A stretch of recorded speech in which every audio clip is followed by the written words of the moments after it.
En 2024, c'est près de 40 jeux qui sortent par jour. Il y en a tellement qu'on ne sait pas combien il existe de jeux vidéo dans le monde. Une seule personne a commencé le travail fatidique de les répertorier, s'arrêtant avec près de 100 000 résultats et s'aidant de MobyGames, site ayant recueilli comme statistique 282 380. D'énormes grands jeux vidéo très connus aux plus petits jeux que personne ne connaît.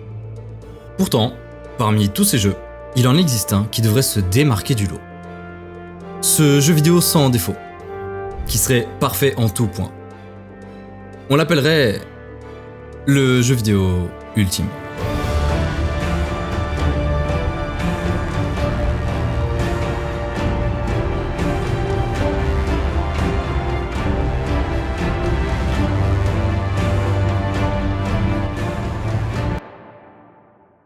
Le jeu vidéo est la forme d'art la plus expressive, parce qu'on peut y mettre de la musique, des images animées donnant de la vidéo, une histoire qui aura été écrite.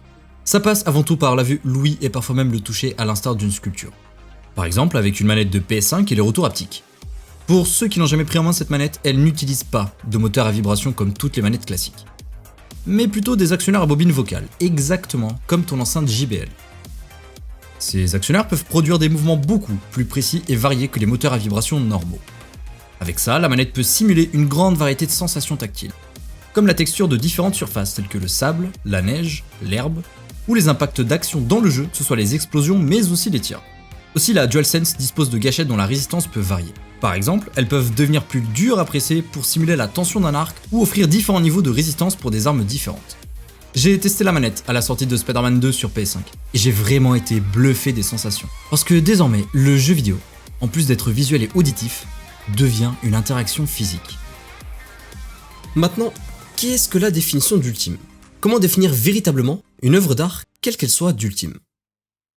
Tiens, on va prendre l'un des tableaux les plus connus au monde et voir si on peut le définir d'ultime, ne serait-ce que dans sa catégorie.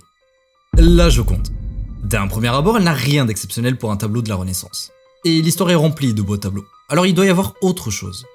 Et c'est dans les détails de cette œuvre qui la rend si intrigante qu'on se pose des questions tout en admirant ce chef-d'œuvre de Léonard de Vinci. La première chose qu'on remarque est évidemment son sourire. Il paraît figé, sur le point de s'effacer. Quand on le regarde directement, il semble disparaître, puis il réapparaît quand on regarde ailleurs sur le tableau. En 2005, un logiciel de reconnaissance des émotions a analysé la courbure des lèvres et les pas de doigts autour des yeux pour identifier 6 émotions basiques. D'après le logiciel, le sourire de la Joconde exprimait 83% de bonheur, 9% de dédain, 6% de peur, 2% de colère, 1% de neutralité et pas du tout de surprise. Des copies ont été faites du tableau, mais soyons honnêtes, quand on compare ça et ça, rien ne vaut la vraie. Il manque quelque chose, on ne ressent plus ce regard qui nous suit. On n'est plus aussi abasourdi par ce semblant de sourire présentement absent. Comprenez que cette œuvre en particulier est la plus parodiée et copiée. Elle est en permanence analysée pour percer les secrets et mystères de la Mona Lisa. Elle incarne l'humanisme et l'esprit de la Renaissance tout en restant un symbole intemporel de mystère et de beauté. Ce que je viens de faire là, je pourrais aussi le faire avec La Nuit étoilée de Van Gogh, parce que ce sont des œuvres qui sont mondialement connues et qui ont su atteindre par-delà visuellement un large public. Évidemment, ce sont des styles très différents de peinture, l'un ne surpasse pas l'autre, bien que chacun ait une préférence entre les deux. Je préfère les tableaux de la Renaissance car ils sont expressifs et me donnent un sentiment de nostalgie indescriptible. Et c'est le cas pour les autres arts. Si maintenant je vous montre ma sculpture préférée, la voici. La Vierge voilée. Je pense que c'est l'une des plus connues dans son domaine et je préfère le rappeler au cas où, mais c'est du marbre. La technique prime presque sur le résultat et pourtant c'est réellement impressionnant. Le Sphinx, le Christ rédempteur, la Statue de la Liberté ou le David de Michel-Ange sont les plus connus. Certains considèrent d'ailleurs ce dernier comme l'œuvre ultime. Il n'y a rien au-dessus. Fait de marbre entier et avec une difficulté supplémentaire puisque le personnage est nu, c'est bien plus dur que de sculpter un personnage habillé. Il représente David avant son combat contre Goliath. D'ailleurs ce monsieur-là, il est vraiment fort. Le mec est un sculpteur, peintre, architecte, poète, urbaniste florentin de la haute Renaissance. Je vais pas vous faire un cours d'histoire bien qu'en écrivant cette vidéo, je suis tombé sur des trucs de fou dont je pourrais vous en parler pendant des heures. Mais on va revenir au sujet principal. Comment trouver notre jeu vidéo ultime ? Déjà si on se réfère à l'art, il y a plusieurs catégories. Dans ces catégories, il y a des sous-catégories qui peuvent en avoir d'autres, ainsi que des catégories qui se mélangent pour créer un nouveau genre. Fiction, documentaire ou dessin animé pour le cinéma, ayant les sous-catégories comme action, romance, science-fiction, et c'est pareil pour chaque art. Alors si pour certains c'est l'œuvre David de Michel-Ange qui surpasse n'importe laquelle dans l'art visuel, on va chercher notre propre David mais dans le jeu vidéo. Et on va commencer par catégoriser le milieu. D'après Wikipédia, il existe 10 types de catégories pour les jeux, avec pour 8 d'entre elles des sous-catégories. Pour que vous compreniez mieux mon propos, dans les jeux d'action vous avez les Call of Duty. Leur catégorie spécifique est jeu de tir à la première personne, qui vient de la sous-catégorie jeu de tir, elle-même venant de la catégorie mère action. Gardez ça en tête pour la suite de la vidéo. Pour notre quête, on peut se pencher sur les jeux vidéo les plus connus ou qui ont le mieux marché, par catégorie. Si je parle d'un jeu de stratégie, le premier qui vous vient en tête est instinctivement Age of Empires 2. Et si c'est pas lui, c'est sûrement l'un de ceux-là. C'est un peu comme si je demandais à quelqu'un de me citer 5 romans fantastiques. Vous me citeriez l'un de ceux-là. C'est normal, ce sont les plus connus. Et l'exception peut être évidemment quelque chose d'autre qui vous a fortement marqué. D'après Sens Critique, voici le top 10 des jeux de stratégie. Bien que considéré tout de même comme un type de jeu niche, c'est là le premier genre à vraiment émerger, avec l'apparition des premières consoles et ordinateurs. Et le jeu qui va imposer et montrer la voie au futur jeu RTS, c'est Dune 2, inspiré des livres. Ils sont arrivés comme des superstars en montrant comment un RTS est censé se passer. Que ce soit l'interface, le gameplay des gestions de ressources, le système de construction de base. C'est grâce à eux que les jeux de stratégie se jouent beaucoup plus avec la souris qu'avec le clavier. Et donc ça fait 20 ans que les commandes de souris n'ont pas changé, car tout fonctionne correctement. Aussi ce truc qui dit que t'as 3 factions mais elles ont des unités uniques, genre certaines sont plus rapides mais fragiles, d'autres plus tanky mais plus lentes, c'est eux qui l'ont importé dans le RTS. Mais à l'instar de Stairway to Heaven ayant copié et même plagié Taurus sorti quelques années auparavant, ce n'est pas réellement Dune 2 qui a révolutionné le genre, mais plutôt Herzog Zwei sorti en 89. Et ils se sont aussi inspirés de Civilization sorti en 91. C'est toujours plus simple d'avoir une plus large portée de communication quand on utilise un univers connu, ici Dune. C'est pourquoi c'est ce jeu dont les gens s'en souviennent qui a posé les bases. Il a percé par rapport à Herzog Zwei. Le jeu est un franc succès à sa sortie et d'autres jeux vont s'inspirer des nouveaux standards et les pousser un maximum pour améliorer la formule. Alors quand Age of Empires 2 sort, c'est la folie. Numéro 1 des ventes aux États-Unis, au Japon, au Royaume-Uni, en Allemagne, en France, en Australie, en Corée du Sud. Ce qui est magnifique avec ce jeu, c'est qu'il est facile à prendre en main, même pour un débutant. Généralement, on commence par la campagne avant d'aller s'attaquer au mode multijoueur, ce qui nous permet d'apprendre toutes les mécaniques, les différences entre les factions et le développement économique et militaire. Mais lorsqu'on lance en multijoueur contre un ami, là c'est différent. On fait évoluer une civilisation à travers 4 âges différents, et au fur et à mesure, on débloque de nouvelles technologies, armes, unités. Le but étant de défaire l'adversaire. En fait, ce que j'essaie d'expliquer, c'est que Age of Empires 2 ne possède pas de défaut pour le type de jeu qu'il est. Évidemment, il ne permet pas d'évoluer jusqu'à l'époque moderne, mais au final, est-ce si grave? Le but n'est pas non plus qu'une partie dure 100 heures. Je pense que les gens trouvent ce jeu excellent dans son domaine, pour sa simplicité d'apprentissage et sa difficulté de maîtrise. On lui demande pas d'être un jeu d'action-aventure qui bouge dans tous les sens, et c'est pour cette raison qu'il est aussi bon. Il se contente de faire ce qu'il est censé faire de mieux, être un jeu de stratégie. Je n'ai pas évoqué les jeux de stratégie au tour par tour, les 4X, grande stratégie ou encore les wargames, ce sont des types de jeux de stratégie différents de ce qu'on vient de voir, avec parfois des parties plus longues, plus de réalisme, de simulation, ajoutant des notions de géopolitique, religion, diplomatie. D'ailleurs, c'est pas très rare que les catégories se mélangent, donnant genre à de nouvelles mécaniques inédites pour des jeux comme Civilization 6, qui est un jeu 4X et au tour par tour. Ce sont des jeux qui peuvent être trop complexes. Le truc c'est que s'il y a trop d'informations, les gens s'en foutent. C'est pour ça que les jeux de stratégie ne sont pas pour tout le monde. Jamais il ne pourra atteindre un public cible comme un jeu de tir ou de sport, qui est dit plus casual. Tout comme le cubisme qui a marqué l'histoire et dont beaucoup de monde trouve les tableaux moches, complexes ou sans intérêt, Age of Empires 2 est un très bon jeu pour un public presque niche. Alors si on se dirige vers un truc plus casual, joué par un plus large public, serait-ce là notre jeu vidéo ultime ?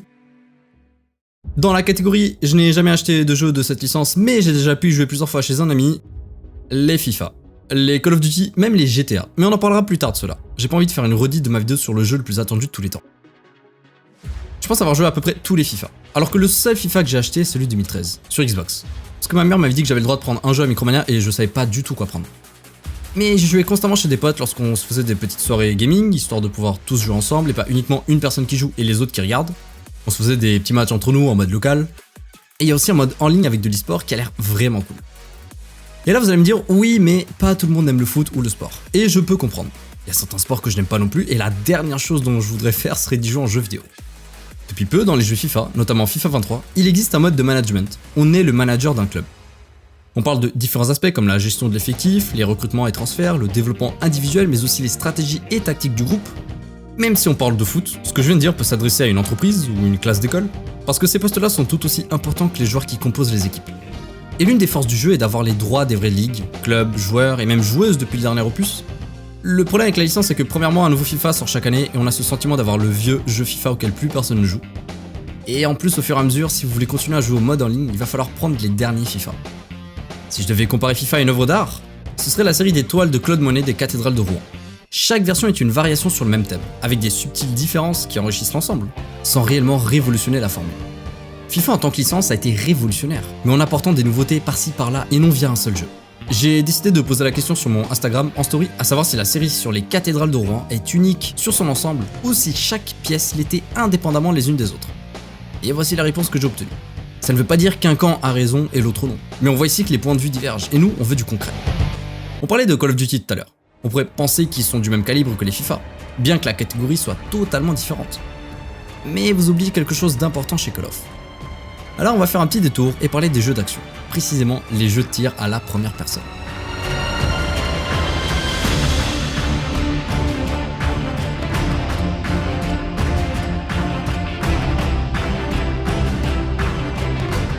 Call of Duty, la saga de jeux de tir la plus connue.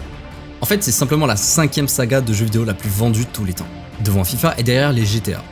Quand on pense à jeux de tir, surtout multijoueur, le grand public pense Call of Duty. Mais pour ceux n'ayant que très peu touché le genre, vous ne regardez pas au bon endroit. C'est vers le mode histoire qu'il faudra se tourner. Augustin l'a très bien dit dans sa vidéo de code, mais les Call of Duty, c'est des films hollywoodiens. J'ai récemment refait Modern Warfare 1, l'original pour les besoins de la vidéo. La mission sur le bateau où on tue une horde d'ennemis pour récupérer un document, le saut dans l'hélico au dernier moment, l'explosion nucléaire quelques missions plus tard. Tout est exagéré et on se croirait dans un film de guerre dans les années 80. Mais là où le jeu brille le plus, c'est sur des missions comme Camouflage. Une mission très posée, contemplative, différente de ce à quoi on vient de jouer. En fait, on a l'impression d'avoir changé de jeu. Pour vous parler très vite fait de cette mission, ça se passe dans une petite ville abandonnée, à cause d'un incident causé en 86. Un incident tout bête, dû à un test de sécurité dans une centrale nucléaire. Ils ont vérifié si en cas de panne de courant, les turbines pouvaient encore produire assez d'énergie pour alimenter les systèmes de refroidissement jusqu'à ce que les générateurs de secours démarrent. Mais ce qui devait être une simple vérification s'est rapidement transformé en une catastrophe incontrôlable. Les opérateurs, sous pression et mal informés, ont désactivé plusieurs systèmes de sécurité essentiels, croyant que cela faciliterait le test. Le réacteur, déjà instable en raison de défauts de conception, est alors entré dans une phase critique. Une augmentation soudaine de la réactivité, amplifiée par un design problématique du réacteur, a conduit à une série de réactions en chaîne. C'était trop tard. Une explosion massive a soufflé le toit du réacteur, projetant des tonnes de débris radioactifs dans l'atmosphère. La ville voisine a dû être évacuée en urgence. Des milliers de personnes ont laissé derrière eux leurs maisons, leurs souvenirs, pour fuir un ennemi invisible et mortel, les radiations. C'est près de 50 000 habitants qui vont être évacués le 27 avril 1986 de Pripyat. L'incident de Tchernobyl est considéré comme la plus grave catastrophe nucléaire jamais survenue à ce jour.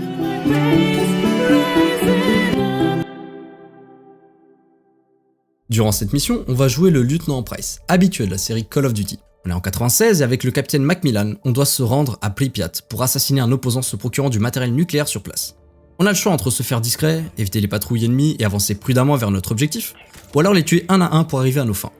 Chose rare dans les Call of, surtout pour un jeu de 2007. On traverse différents environnements désolés, des décors délabrés. On peut aussi y voir des animaux, enfin, ce qu'il en reste, errant sur ces terres et essayant de survivre. On a aussi ce moment très marquant. Une horde d'ennemis arrive et on doit se cacher devant eux, au sol, sans bouger, en voyant toute cette force militaire face à nous.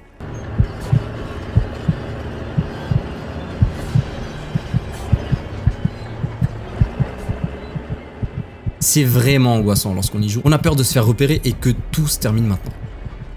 Et puis, on arrive finalement ici, dans ces bâtiments.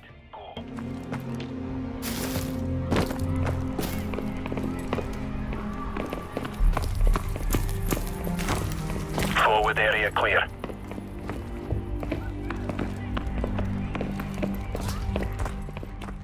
On entend des échos lointains d'élèves de l'école, d'une vie passée animée et qui maintenant ne garde que les souvenirs figés dans le temps. Les développeurs ont vraiment refait à l'identique le terrain de Tchernobyl, qui prouve une passion telle pour leur jeu. En même temps, quand on connaît l'histoire du studio derrière Modern Warfare, c'est normal. Mais tout n'est pas rose. Alors oui, le mode histoire de la plupart des Call of Duty sont vraiment fantastiques à faire. Mais avec une sortie d'un épisode par an, ça devient compliqué de réussir à garder ces joueurs en haleine. Que ce soit la campagne du jeu, mais aussi le multijoueur. Mais on y reviendra dans un instant. Le mode histoire est de plus en plus court, parfois avec des campagnes de 3 à 4 heures. Un scénario très nanar sans trop de surprises, des compagnons qui changent de personnalité entre certains opus. Parfois on vient même copier-coller une cinématique, en tout cas les scripts des cinématiques, pour gagner du temps. D'accord, le jeu est très beau, les cinématiques sont impeccables, mais c'était déjà le cas il y a 10 ans. Non, la vérité c'est que la plupart des ressources en interne vont pour le multijoueur. Multijoueur qui reprend les anciennes cartes des précédents jeux sans apporter de réelles nouveautés. Alors oui, de temps en temps on a des cartes impressionnantes comme Freefall, une map se situant dans un immeuble en train de s'enfoncer sur lui-même. Mais on se concentre surtout sur le multi, le zombie et le Battle Royale Warzone. Warzone avec tout son lot de Battle Pass et Game as a Service, le fléau des jeux multijoueurs depuis l'apparition excessive de ces derniers. Par exemple, l'achat d'un skin dans le multi de MW2 ne sera plus applicable à votre arme sur le multi du jeu suivant. Alors CSGO arrive à le faire avec tous ces skins, qui ont des années et des années d'existence. Et en plus de ça, sur CS, tu peux revendre ton skin, tu peux l'échanger si ça te chante. C'est pas du tout le cas sur les Call of. C'est d'ailleurs pas du tout le cas sur la plupart des jeux qui ont ce système d'achat d'apparent. Mais la réalité prouve que c'est techniquement possible puisque Steam le fait depuis de nombreuses années.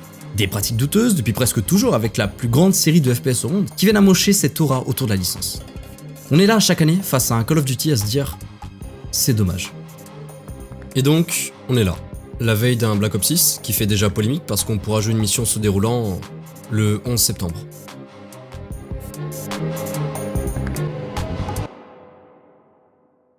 Maintenant, pour recentrer le sujet, pas tout le monde aime ce côté joueur à la première personne. Dans Gears of War, par exemple, on est sur un jeu de tir à la troisième personne. On peut mettre un visage sur nos héros.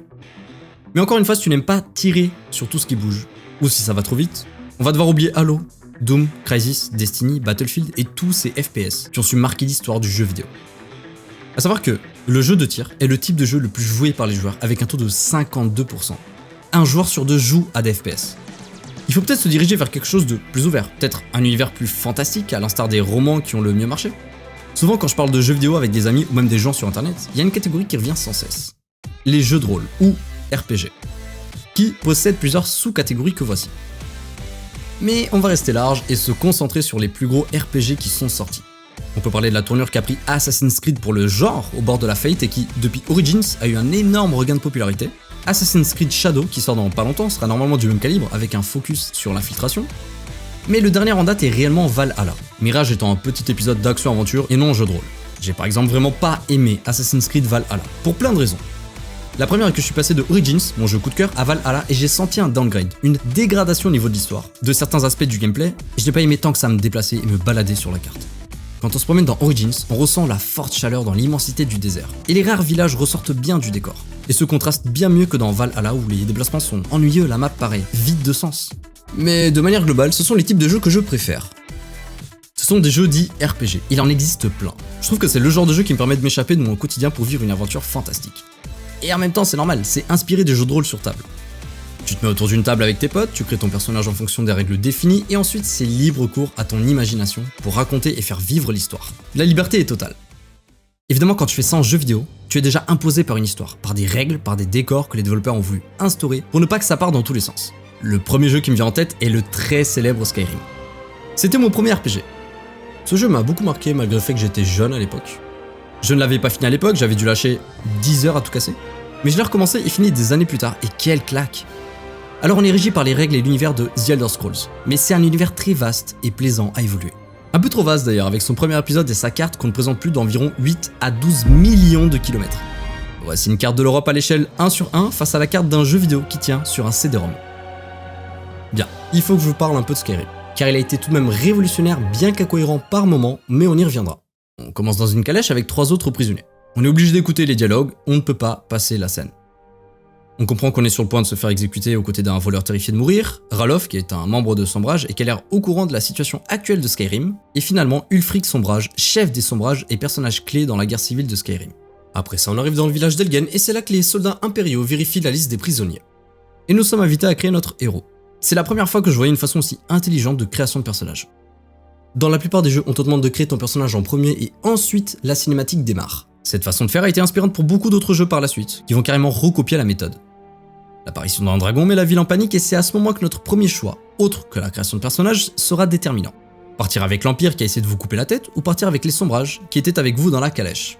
Dans les deux cas, une fois sorti de la grotte, qui vous sert de tutoriel pour apprendre les déplacements, le système de combat, vous êtes enfin libre.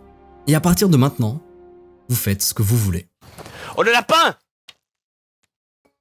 Raté.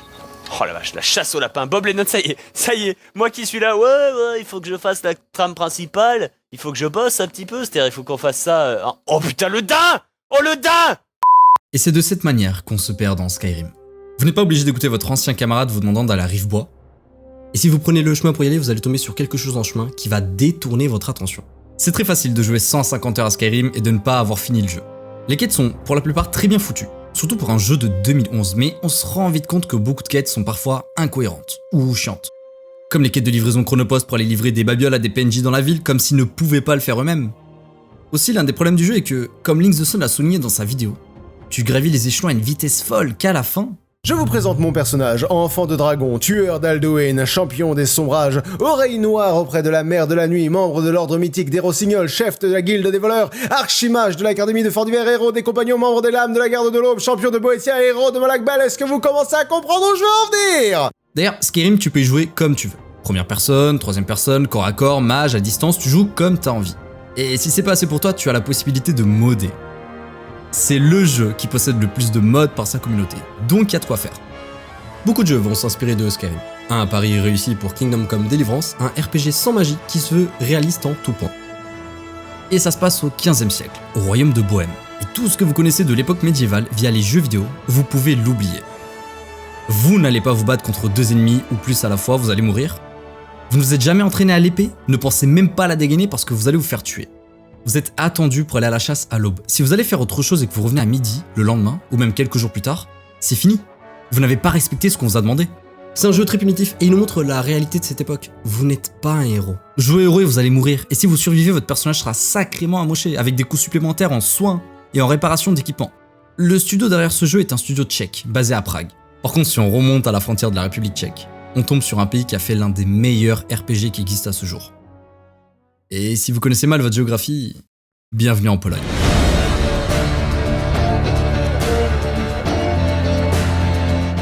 Il est impossible de passer à côté de The Witcher 3 tant le succès du jeu a été massif.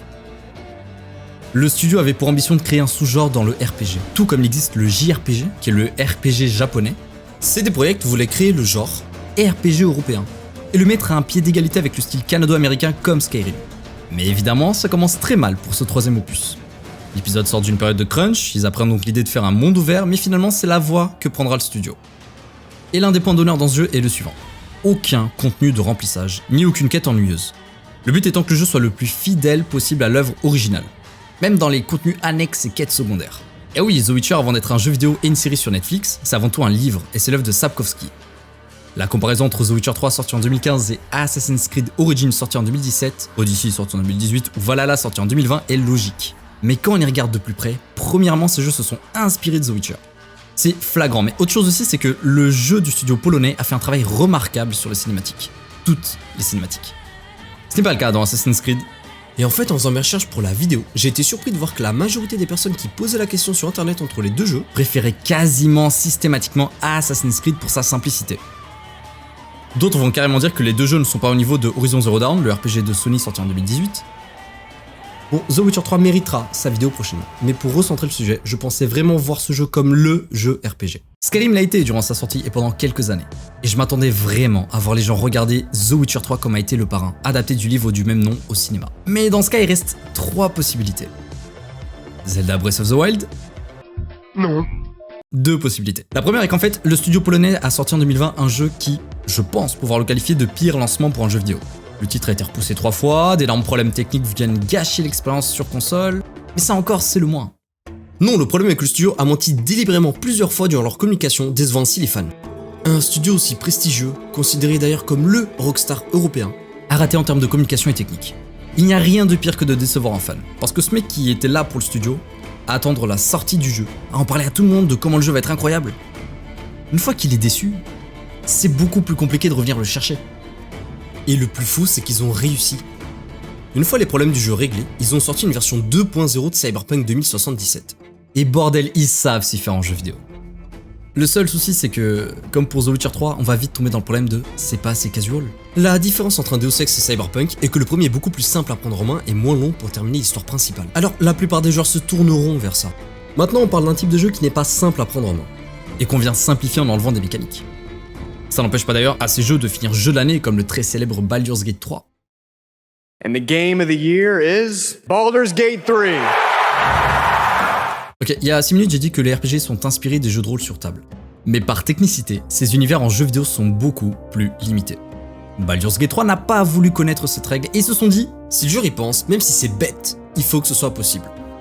par exemple, j'ai énormément de façons de rentrer dans cette cabane. Déjà, je sais qu'il y a quelque chose d'intéressant car j'ai parlé à une souris qui m'a demandé de la suivre.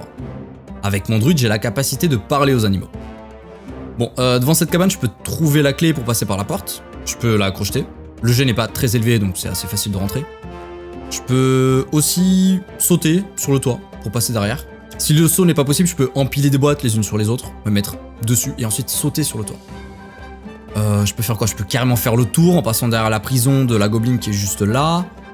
Ah, et pour le saut, j'aurais depuis le début pu me transformer en araignée. Elles peuvent faire des super sauts. Pas besoin de me faire chier à empiler des boîtes.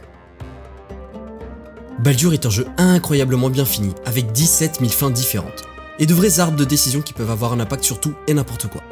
Par contre, si je mets quelqu'un qui joue très peu aux jeux vidéo, voire quelqu'un qui ne joue jamais, ce sera une abomination pour elle de jouer tant les contrôles, les menus, l'interface peuvent paraître compliqués. Aussi, c'est un jeu à faire avec des amis, parce que premièrement, c'est plus amusant, mais surtout, si vous voulez réellement connaître quelqu'un, je pense que ce jeu permet de voir le vrai visage de votre entourage.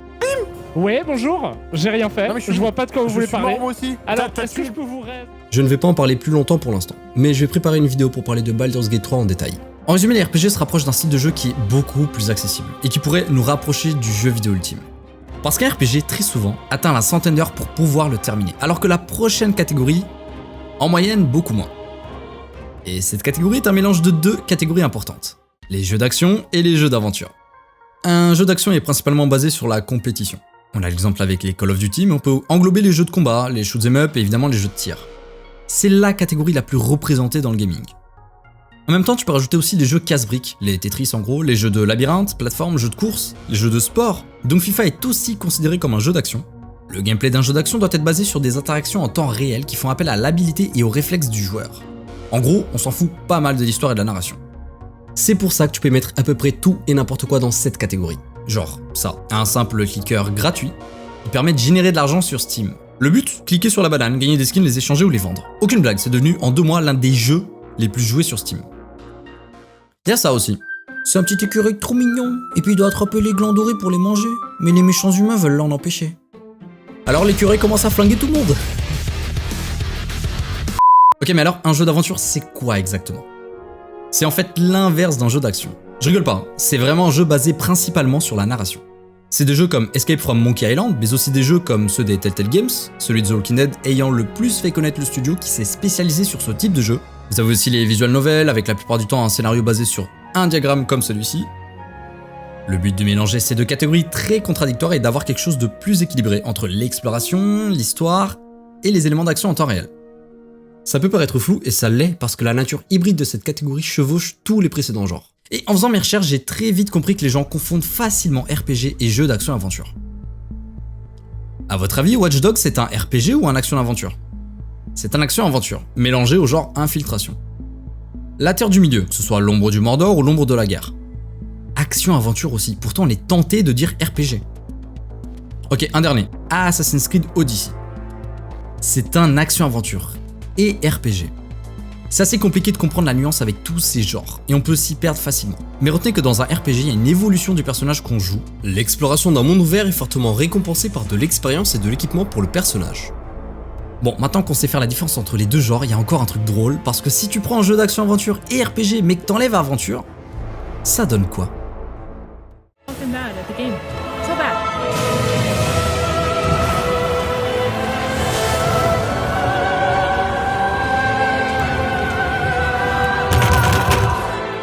C'est souvent ici que les joueurs casual pleurent. Alors ce n'est pas le cas pour tous les actions RPG, c'est d'ailleurs pour ça que les jeux d'action RPG avec une difficulté accrue sont appelés des Souls-like. Tu vas passer ton temps à mourir sur un boss pendant 40 heures pour pouvoir enfin comprendre comment il fonctionne et le battre. Dragon's Dogma 2 est un action RPG, tout comme les derniers Final Fantasy ou les The Elder Scrolls. Mais alors, quelle est la nuance? La réponse est complètement dans le nom, action RPG, action. Il faut que ça bouge, que ça aille vite, que ce soit dynamique. T'es sur le champ de vision d'un ennemi, il va venir te fumer. Quand un ennemi s'approche, la musique change. C'est pas la peine de m'attaquer, je sais que t'es là. Mais ça reste principalement un RPG. Ce qui est même très drôle dans les action RPG, c'est que tu peux avoir un action RPG à la Skyrim, un action RPG très difficile à la Elden Ring, mais aussi un action RPG beaucoup plus simple, se rapprochant très fortement d'un jeu action-aventure. Et l'exemple qui me vient en tête est le jeu qui a marqué les gamers mais aussi les moins gamers, fans de la licence d'Harry Potter en février 2022.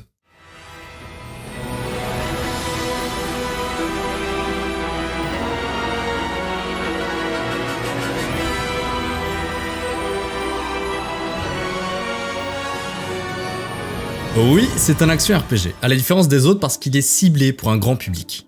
Et en même temps, c'est normal, les livres et les films sont mondialement connus. Pour pouvoir toucher les hardcore gamers, les occasionnels et ceux qui ne jouent jamais, il fallait faire quelque chose de très équilibré. C'est là que tu remarques qu'un rien peut émerveiller une personne. Il suffit de voir les réactions de l'apparition du château de Poudlard à la fin de l'introduction de jeu, les gens deviennent fous. Qui n'a jamais rêvé de faire sa rentrée à Poudlard, se balader dans le château, voler sur un balai? Le jeu est rempli de défauts, de contenu qui a dû être enlevé car ça aurait pu le faire basculer dans le « mince, le jeu est difficile, complexe ». Une fois l'émerveillement passé, plus on avance dans l'histoire et plus on se fait chier. Je veux dire, aller dans un village au fin fond de la map, faire des quêtes répétitives, sans intérêt, ça amuse qui? Le jeu fonctionne car c'est l'univers d'Harry Potter, mais sans ça, ce n'est qu'un jeu générique comme un autre.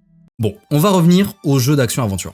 Vous avez les basiques open world à la Ubisoft, mélangés à un autre genre, comme les Watch Dogs, certains Assassin's Creed et Far Cry. On a aussi les God of War ou Spider-Man sur PlayStation, les jeux Batman Arkham et évidemment les jeux Zelda. C'est ici qu'on trouve la plupart des jeux joués par un large public. C'est là qu'on trouve les jeux vidéo que tout le monde connaît, ne serait-ce que de nom. Dans l'ensemble, ils ont tous la même structure à quelques détails près. On joue un héros qui évolue dans un monde semi-ouvert, voire totalement ouvert, riche en quêtes secondaires et défis annexes. Le joueur est plongé dans une histoire où l'exploration, le combat et la résolution d'énigmes sont au cœur de l'expérience. Ces jeux proposent généralement un mélange de combats intenses, de séquences d'action spectaculaires et de moments de réflexion où il faut utiliser son environnement pour progresser. Les mécaniques du jeu varient, mais on retrouve souvent un système de progression de personnages, que ce soit par l'acquisition de nouvelles compétences, d'équipements ou par le déblocage de nouvelles zones du monde à explorer. Le scénario joue un rôle central avec des personnages charismatiques et des antagonistes mémorables qui marquent l'aventure. Ce genre de jeu nous offre une immersion totale dans des univers variés, tout en nous faisant ressentir le frisson de l'exploration et de la découverte. Ce que je viens de dire peut s'appliquer à n'importe quel type de jeu que je viens de citer. On pourrait presque dire qu'on se retrouve face à l'effet Barnum. L'effet Barnum est le fait de parler de quelque chose de très générique. Ainsi, n'importe quoi ou n'importe qui peut se reconnaître dedans. Je pourrais dire que tu es le genre de joueur qui aime s'immerger dans les jeux pour échapper au quotidien. Que tu préfères les jeux compétitifs, mais aussi les aventures solo, parce que tu sais apprécier une bonne histoire et des mécaniques de jeu bien conçues. Tu as probablement un jeu préféré, celui que tu relances de temps en temps, bien que tu aimes aussi découvrir de nouvelles expériences. Parfois tu te perds dans l'exploration, d'autres fois c'est l'adrénaline des combats qui te motive. T'adores personnaliser ton personnage ou ton équipement afin que ton style de jeu reflète ta personnalité. Que ce soit en solo ou avec des amis, tu sais que le plaisir de jeu vient autant de l'expérience que du chemin parcouru. Et évidemment, si tu t'es reconnu là-dedans, t'es tombé dans l'effet Barnum. Maintenant, quel est le jeu d'action-aventure qui pourrait mettre tout le monde d'accord? Sur la liste des jeux vidéo les plus vendus, le jeu d'action-aventure qui se classe le plus haut, c'est Zelda Breath of the Wild. Ok, comment on fait un jeu d'action-aventure qui soit meilleur que les meilleurs jeux d'action-aventure du marché? On en a parlé, mais God of War, Spider-Man, Assassin's Creed et tout autre jeu que vous avez forcément en tête sont d'excellents jeux. Mais comment atteindre l'excellence de ce type de jeu? Si vous vous souvenez, j'ai parlé du fait que les Zelda sont facilement pris pour des jeux de rôle, des RPG. C'est en fait surtout à cause de Breath of the Wild. Ils ne respectent pas les règles d'un jeu d'action-aventure classique. C'est d'ailleurs mon premier Zelda, et quand je l'ai lancé dès l'intro, j'ai compris ce qu'allait se passer. Pour comparaison, je vais prendre Spider-Man sur PS4, l'un de mes jeux préférés. J'y rejoue de temps en temps pour me balader sur la carte, car la force de ce jeu sont les déplacements. J'aurais pu prendre God of War ou n'importe quel autre jeu d'action-aventure. D'ailleurs, la comparaison entre les deux est déconcertante, tant les 2 premières minutes se ressemblent sur un certain aspect. Lorsqu'on lance Spider-Man pour la première fois, on a cette intro qui nous montre Peter dans son appartement au réveil et qui doit partir aider la police pour arrêter Fisk. La cinématique est vraiment sympa, et puis on est lâché, directement dans la ville. Et là, une fenêtre vient nous montrer comment se balancer dans le jeu. Il faut appuyer sur R2. C'est la première action qu'on fait dans le jeu, et on vient nous souffler la manière de faire avec une petite fenêtre qui nous sert de tutoriel. C'est très exactement la même chose sur God of War, en tout cas sur ce point. Ensuite, vous arrivez à la tour Fisk et il faut battre plusieurs ennemis, pour ensuite affronter Fisk. On passe par plusieurs phases de gameplay, les balancements, les combats, les phases d'infiltration. C'est un jeu très linéaire. On suit une histoire qui nous est imposée. Dans Breath of the Wild, je m'attendais vraiment à quelque chose de similaire. Pour avoir fait un paquet de jeux d'action-aventure, je m'attendais à un tutoriel pour les combats, qu'on m'explique que telle arme fait plus de dégâts sur tel type d'ennemi, que s'ils ont un bouclier, il faut privilégier les attaques lourdes ou attaquer par derrière, que ici tu peux grimper et monter la colline, mais que si t'as pas assez d'endurance, tu vas tomber, etc. En fait, rien du tout. Quand tu te réveilles dans le jeu, tu peux fouiller les coffres, les boîtes, mais rien, absolument rien te dit de le faire. Tu peux juste quitter le temple, arriver au plateau du prélude sans l'équipement basique, ce qui se trouve dans les coffres, Si t'es assez curieux, tu comprends que tu peux casser les boîtes, que tu peux les pousser, qu'elles referment parfois des choses. Et ça, sans une seule fenêtre de jeu qui t'explique. Tu apprends par toi-même parce que tu as été curieux. Il redéfinit premièrement le monde ouvert parce que rien n'est indiqué sur la carte. Comme The Witcher ou Assassin's Creed le fait. Non, ici c'est toi qui places tes propres points d'intérêt. Pareil pour les collectibles, tu peux ramasser une tonne d'objets et d'armes, mais ils te servent réellement à quelque chose. Tu peux les cuisiner, préparer des potions, des teintures, tu peux t'en servir pour interagir avec le monde. À l'inverse d'un Assassin's Creed où tu vas utiliser qu'un certain type d'arme, voire une seule arme durant ton aventure, dans Zelda, tes armes peuvent se casser. Donc si à un moment tu utilises toutes tes épées sur un monstre ou un boss, tu passes aux haches, aux pics et ainsi de suite. Mais le plus important c'est que tu fais le jeu dans le sens que tu as envie de le faire. On va pas t'obliger à aller dans une certaine zone en premier parce que les ennemis sont trop forts, 4 zones plus loin et que tu vas te faire éclater. Tu peux même aller directement au château d'Hyrule et battre Ganon, le boss final, et ainsi finir le jeu. Ou alors tu peux explorer absolument tout de fond en comble avant de finir le jeu. Mais ce qui fait la beauté de ce jeu est aussi ce qui le repousse. Le jeu divise tellement la communauté parce qu'il change trop les codes. Déjà par rapport à la saga Zelda, mais aussi globalement pour le type de jeu qu'il est, un jeu d'action-aventure. Aussi, la suite de Zelda Breath of the Wild est beaucoup plus intéressante et va nous amener à un terrain presque sans limite. Dans les mécaniques super importantes de Tears of the Kingdom, il y a la possibilité de mélanger n'importe quel objet jusqu'à créer des structures énormes et sans limite. Ça ne change pas la problématique du jeu précédent, mais ça me rappelle que, en plus d'être un jeu d'action-aventure, c'est presque un jeu bac à sable. Vous en connaissez forcément des jeux bac à sable parce que le plus connu est simplement le jeu le plus vendu de tous les temps.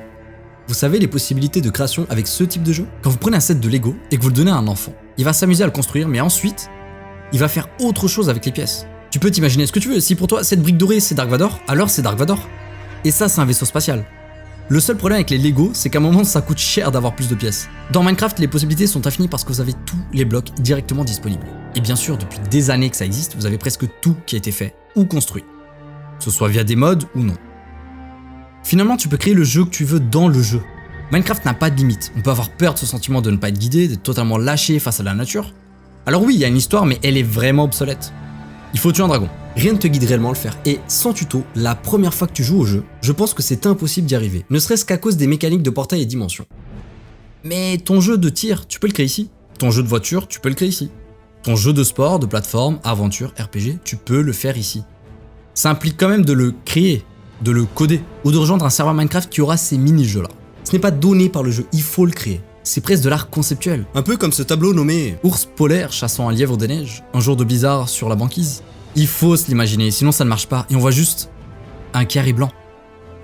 Plein d'autres jeux bac à sable plus ou moins connus existent. Garry's Mod, qui est même presque un moteur de création de jeux. Ou même Dream sur PS4, qui permet de faire des jeux qu'on peut partager à la communauté. Il y a même un mec qui s'est amusé à créer Avatar, le dernier maître de l'air, dans Dream. Et le travail qu'il a fait est époustouflant. Je sais même pas si vous vous rendez compte qu'il a fait ça sur une PS4. C'est impressionnant. Bon, évidemment qu'on va en parler, mais Fortnite est devenu un jeu bac à sable, permettant la création de différents jeux, univers et histoires. On a même une collaboration avec Lego, permettant de faire de la survie dans Fortnite, modélisée en Lego. Rocket Racing, le mode jeu de voiture avec des voitures de Rocket League. On a même Fortnite Festival, le guitar héros de Fortnite. Ils cherchent vraiment à se diversifier. Fortnite est le MrBeast des jeux vidéo. Ils essaient de créer un hub où chaque type de jeu est centralisé au même endroit. Ils veulent atteindre le 100% type de gamer, d'où le fait d'avoir plusieurs types de jeux différents. Et en ouvrant le moteur de jeu et la création de jeux aux joueurs, ils viennent de dire au monde qu'ils ont la possibilité de jouer à ce qu'ils veulent chez eux.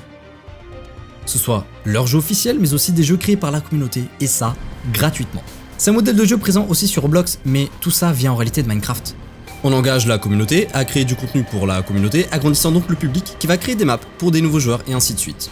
Le but étant que si on veut changer de type de jeu, on n'a pas besoin de quitter le jeu à proprement parler. Je peux pas comparer Fortnite vraiment à une œuvre d'art, mais plutôt un musée.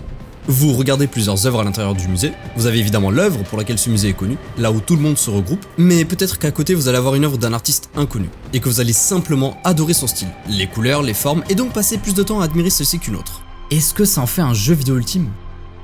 On va parler d'un dernier détail, et promis, on répond à la question juste après. Maintenant qu'on a vu tout ça, il nous faudrait en fait un jeu qui mélangerait tous ces genres. Qui soit déjà dans le jeu, parce que oui, on gagne en liberté d'action vis-à-vis des autres jeux, mais on perd tellement en histoire et narration. Alors, est-ce que ça existe? Comment ne pas parler de GTA tant le prochain opus est attendu? J'ai déjà parlé du jeu, alors je vais être concis dans ce que je vais dire. Mais je vous conseille fortement de regarder cette vidéo pour comprendre mes propos. Parce qu'il y a certaines choses où je vais passer très vite dessus et vous risquez de ne pas comprendre. Premièrement, GTA V. Il contient presque tous les genres principaux qu'on a évoqués dans cette vidéo. Action-aventure, jeu de tir, de conduite, de sport, même si assez limité là-dessus pour l'instant. Et RPG avec le online de GTA, un mode RP sur ordinateur presque officiel parce que Rockstar a acheté le studio qui a développé le roleplay et qui vient donc concurrencer les jeux de simulation de vie comme les Sims ou le prochain très célèbre Inzoi qui sera la référence des jeux de simulation de vie. Petite parenthèse, c'est vraiment le jeu dont les joueurs des Sims rêvent. On ne sera plus obligé d'acheter 150 packs à 20 € pour avoir accès au jeu complet. Et GTA V possède une liberté plus limitée que Minecraft, tout en ayant un monde plutôt grand et ouvert. La force du jeu est que le studio qui fait les GTA sont des génies, donc chaque détail, même le plus insignifiant, est travaillé comme si c'était la chose la plus importante du jeu. Donc GTA est un excellent jeu de tir, un excellent jeu de voiture, un excellent jeu d'aventure, avec son histoire centrée sur ses 3 personnages, qui nous tiennent en haleine tout le long de l'aventure. Ce qu'on pourrait reprocher au jeu serait peut-être sa longueur. Mais on voit moins de gens se plaindre de GTA que de Odyssey par exemple. Bon, il suffit de 30 à 35 heures pour terminer l'intrigue principale de GTA. On peut rajouter 10 heures de plus pour Odyssey. La carte de Los Angeles est extraordinaire. Si demain je prends un avion pour aller à Los Angeles, je reconnaîtrai facilement les différentes zones, les bâtiments, je saurai où aller avec un sentiment de « je connais cet endroit ». J'ai vraiment hâte de voir comment sera Miami pour le prochain épisode. Mais la chose la plus importante reste que le jeu est facile à prendre en main. C'est très compliqué de satisfaire les joueurs aguerris des plus débutants. Et c'est assez dur de faire ça dans un jeu vidéo. Quand j'ai posé la question à mon entourage, de savoir quel était pour eux le jeu vidéo ultime, le nom de GTA ressortait énormément. GTA 6 va pousser encore plus loin ses aspects, rajoutant des tonnes de choses à faire. On sait déjà plein de choses sur GTA 6 que je ne vais pas redétailler ici, mais il est sûr que pour une partie des joueurs, ce sera le jeu vidéo le plus abouti. Je n'ai pas parlé de Red Dead dans cette vidéo, car il divise beaucoup. Non, ce n'est pas un GTA dans le western. Oui, il est beaucoup plus réaliste. Oui, il est beaucoup plus lent. Et oui, il est peut-être plus difficile à prendre en main. Je suis convaincu que Red Dead 2 n'est pas pour n'importe qui, à l'instar d'un Dark Souls. Alors avant de vous donner la réponse du jeu vidéo ultime, je dois vous montrer une dernière chose. Ce que les anciens de Rockstar sont en train de lancer.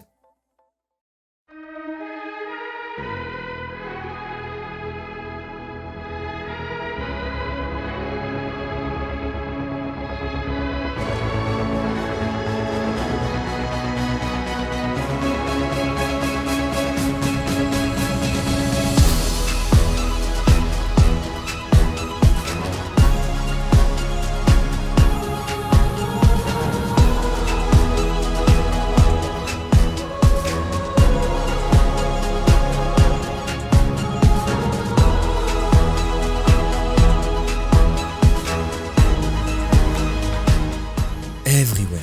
Il faut voir ce jeu exactement comme Ready Player One, sans le côté réalité virtuelle. En tout cas pour l'instant, même si on n'a pas vraiment d'infos là-dessus. Tu veux faire un jeu de voiture, ou alors un jeu de tir dans le Far West, peut-être un puzzle game ou un jeu d'aventure à la Lara Croft, tu peux le créer et jouer avec tes amis. Tu peux même ne jamais créer ton jeu et juste jouer au jeu des autres. Ce que vous ne comprenez pas, c'est que je ne parle pas d'une copie de Minecraft, Fortnite ou Roblox. Regardez ce que vous pouvez créer dans Everywhere.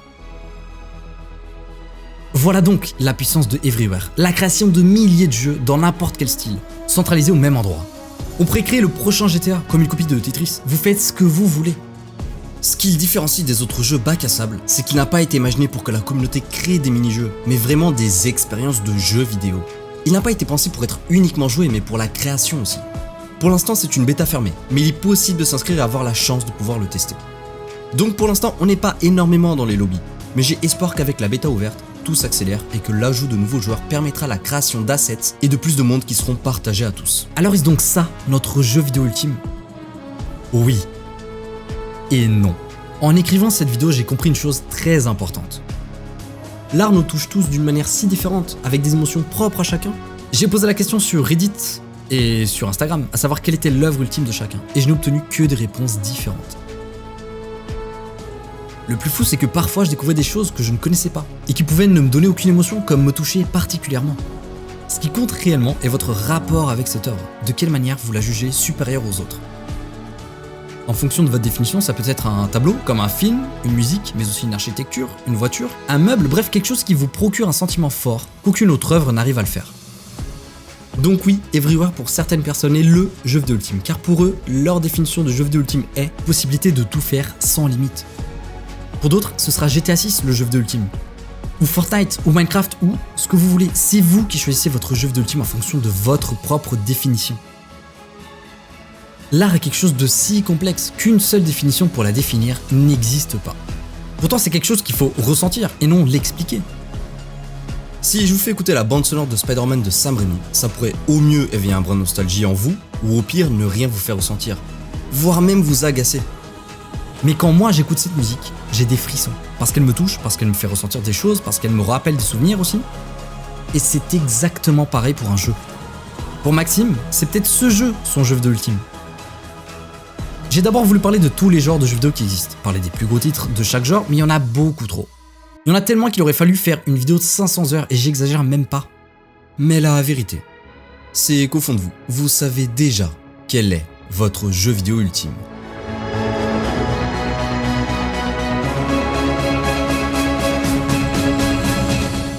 Merci beaucoup de votre soutien que j'acquiert de jour en jour.